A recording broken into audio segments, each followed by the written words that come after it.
we're going to raise the tempo bit by bit. And of course, to take this evening forward, I request Mr. Sridhar to join us back on the stage. Welcome, sir. Thank you, Pooja. I think I don't want to delay the proceedings. I will straight away invite Derek to come onto the stage and share a few words with us about this association. Thank you.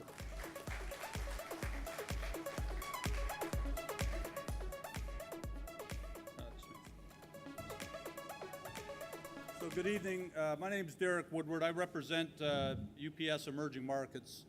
You know, it's interesting. At UPS, we're a big believer in giving back to the communities in which we serve. And we typically do that through sweat equity or volunteer hours or financial contributions to usually nonprofits.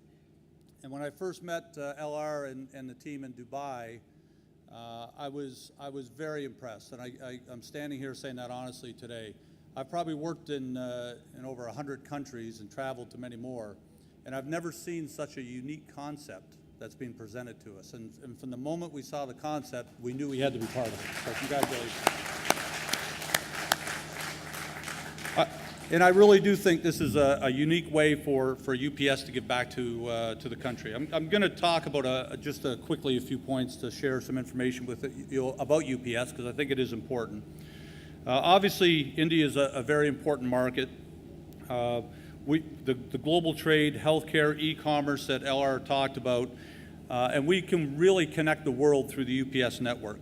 We've got a global network, infrastructure, and technology to support India's business through Connect India's unique operating model, and I think we're going to bring the best of both to the world.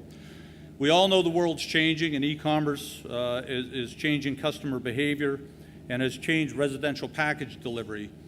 In the United States, we deliver about 22 million pieces a day, and we're witnessing that firsthand.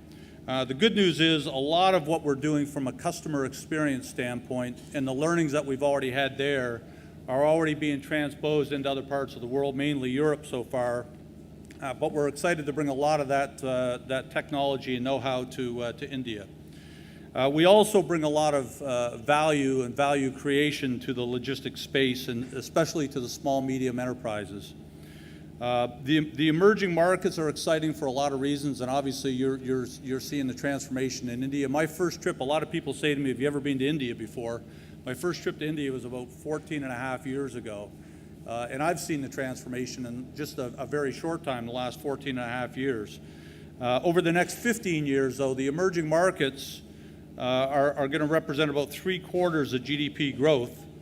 The World Bank estimates by 2020 the middle-class consumers in emerging markets will likely outpace the US and Europe put together. And obviously that creates a tremendous opportunity for all of us. At UPS, we try to stay ahead of the curve and evolve our customers' needs and wants. We've been in business 108 years now, so I think we know the package delivery business and contract logistics business. We serve over 220 territories and countries, every address in Europe and North America. Part of our strategy in India is to build long-term business alliances with local logistics providers, and we see ourselves playing a critical role in supporting international trade and supply chains, especially in light of Make It in India movement. We see Make It in India campaign as an opportunity to open new markets, especially for SMEs, and bring them closer to their customers. Our alliance with Connect India will be invaluable in not only opening markets, but also the e-commerce industry, the manufacturing sector, and budding entrepreneurs, and the ecosystems in India that need reliable, convenient logistics in order to survive and flourish. So to conclude, I'd like to quote our founders, a gentleman by the name of Jim Casey that started UPS 108 years ago as a bicycle courier, ironically. And Jim had a quote which I think is very appropriate for tonight. He said, "One measure of your success will be the degree in which you build up others you work with. While building up others, you build up yourself." And tonight is one of those occasions that we can truly appreciate both these words of truth. So again, on behalf of UPS and LR, thank you very much.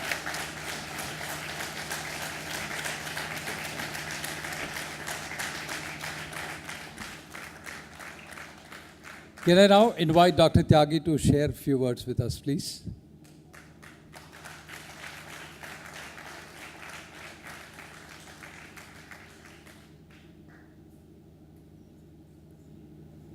Thank you very much for inviting. It's a great day, and I don't want to give a long speech and spoil your mood of what entertainment is going to be for you and a good, pleasant evening outside. See, the dream of Connect India, actually the word has been stolen by them, but really Connecting India was being done by us.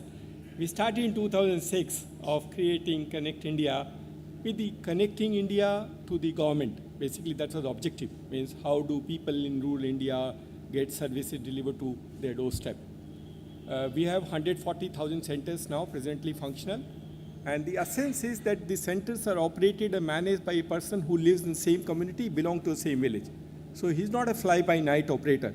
I think this essence is what Connect India will exploit to great extent if they really bring all the what they call village entrepreneurs into their ecosystem, because they are more reliable, trustworthy, and they already have certain entrepreneurial trait already built in because they're already doing business in them.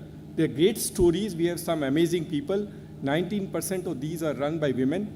And of course, the new scheme says government has now decided that we will have one minimum in every panchayat. And initially it was to be done in 3 years. And knowing our Prime Minister, I think they have now said by March 2016, we must have 250,000 minimum access point across the country, one in rural, every panchayat.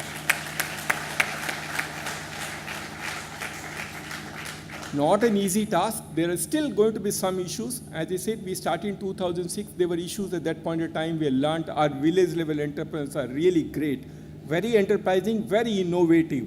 The essence of innovation lies actually in rural India, and Connect India should give an opportunity for those guys to really innovate and build in what is an emerging market.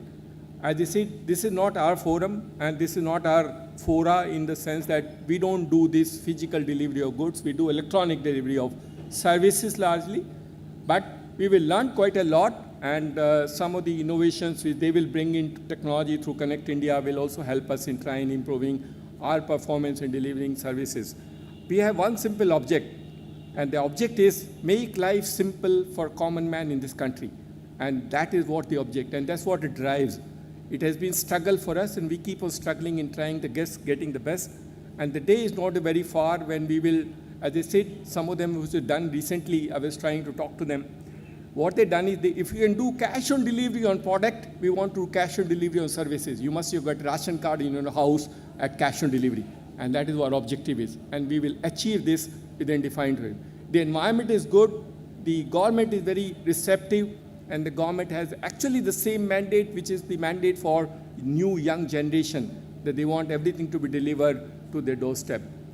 The Connect India and our association will enable our entrepreneurs to become more enterprising, will enable them to earn more money, and we believe that it will really create great enterprises for rural India and employment opportunity for them, and of course serve the customer and the community. Thank you very much, and hope that our association goes along with it. Thank you.